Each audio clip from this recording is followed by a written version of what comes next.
ఇక డీటెయిల్ చూస్తే ఇంటింటికి సిపిఐ సామూహిక నిధి సేకరణ కార్యక్రమంలో భాగంగా సిరిసిల్ల జిల్లా కేంద్రంలో నిర్వహించిన కార్యక్రమంలో సిపిఐ జాతీయ నాయకులు చాడా వెంకరెడ్డి పాల్గొని మాట్లాడారు.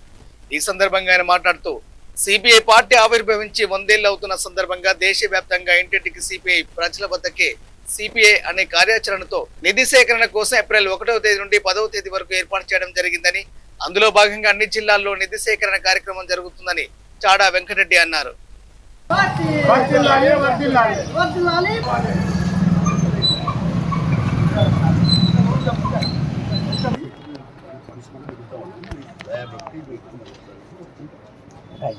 చందాలు మీకు దోచినంత సాయం పార్టీ ఎందుకంటే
భారత కమ్యూనిస్ట్ పార్టీ దేశవ్యాప్తంగా కూడా 100 ఏళ్ళు నిండిన సందర్భంగా ఇంటింటికి సిపిఐ, ప్రజల వద్దకు సిపిఐ అనే కార్యాచరణతో ఈరోజు నిధుల సేకరణకి 1వ ఏప్రిల్ 1 నుంచి 10 దాకా ఈ సేకరణ కొరకు నిర్ణయించబడింది. అందులో భాగంగానే అనేక జిల్లాల్లో, పట్టణాలలో, గ్రామాలలో నిధుల సేకరణ జరుగుతూ ఉంది. ఈ సందర్భంగా ఈరోజు సిరిసిల్ల జిల్లా కేంద్రంలో కూడా మరి జిల్లా పార్టీ ఆధ్వర్యంలో నిధుల సేకరణకు శ్రీకారం చుట్టారు. ఆ సందర్భంగా నేను రావడం జరిగింది. ప్రధానంగా భారత కమ్యూనిస్ట్ పార్టీ దేశానికి కొత్త కాదు. ఈ దేశానికి స్వాతంత్రం రాకముందే సిపిఐ ఉంటుంది.